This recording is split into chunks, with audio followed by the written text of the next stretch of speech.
नमस्कार। जय भीम, नमो बुद्धाय। आज की वीडियो में हम आपको बताएंगे अंबेडकर का महापरिनिर्वाण दिवस। तो महापरिनिर्वाण क्या है, कैसे हासिल होता है निर्वाण, अंबेडकर ने कब अपनाया था बौद्ध धर्म, उनका अंतिम संस्कार कहाँ हुआ था, कैसे मनाते हैं महापरिनिर्वाण दिवस। तो इन सब के बारे में जानने के लिए आप वीडियो में बने रहिए। तो चलिए शुरुआत करते हैं। डॉक्टर अंबेडकर का महापरिनिर्वाण दिवस। तो हमारे संविधान को तैयार करने में डॉक्टर भीमराव जी अंबेडकर की बड़ी भूमिका थी। इसी वजह से वह संविधान निर्माता के तौर पर जाने जाते हैं। वह बड़े समाज सुधारक और विद्वान थे।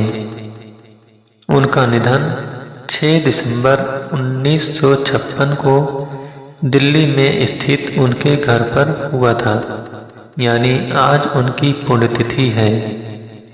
उनकी पुण्यतिथि को महापरिनिर्वाण दिवस के तौर पर मनाया जाता है। आइए आज हम इस महापरिनिर्वाण के बारे में कुछ जानते हैं। तो पहला है महापरिनिर्वाण क्या है। तो महापरिनिर्वाण बौद्ध धर्म के प्रमुख सिद्धांतों और लक्ष्यों में से एक है। इसका वस्तुतः मतलब मौत के बाद निर्वाण है। बौद्ध धर्म के अनुसार जो निर्वाण प्राप्त करता है वह सांसारिक इच्छाओं और जीवन की पीड़ा से मुक्त होगा और वह जीवन चक्र से मुक्त होगा, यानी बार बार जन्म नहीं लेगा। कैसे हासिल होता है निर्वाण। तो निर्वाण हासिल करना बहुत मुश्किल है।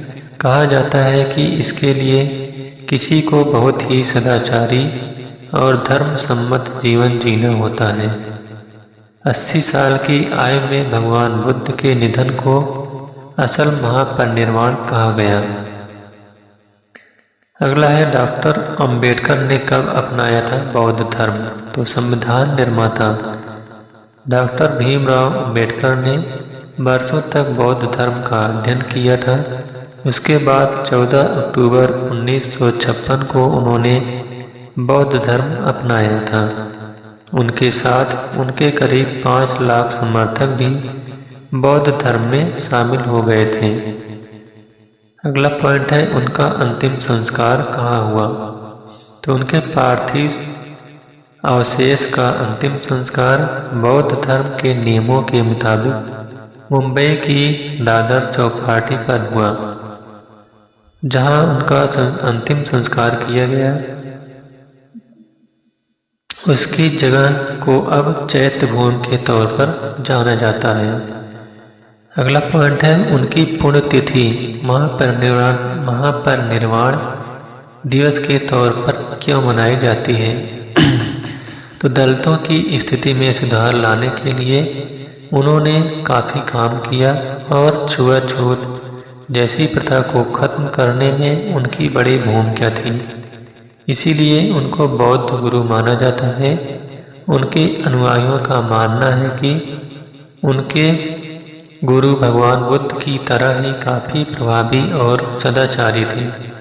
उनका मानना है कि डॉक्टर अंबेडकर अपने कार्य की वजह से निर्वाण प्राप्त कर चुके हैं। यही वजह है कि उनकी पुण्यतिथि को महापरिनिर्वाण दिवस या महापरिनिर्वाण के दिन के तौर पर मनाया जाता है। अगला पॉइंट है कैसे मनाते हैं महापरिनिर्वाण दिवस। तो अंबेडकर के अनुयायी और अन्य भारतीय नेता इस मौके पर चैत्य भूमि जाते हैं और भारतीय संविधान के निर्माता को श्रद्धांजलि देते हैं। तो यही महापरिनिर्वाण दिवस मनाया जाता है। तो इस प्रकार से यह वीडियो यहीं पर समाप्त होता हुआ। Thank you.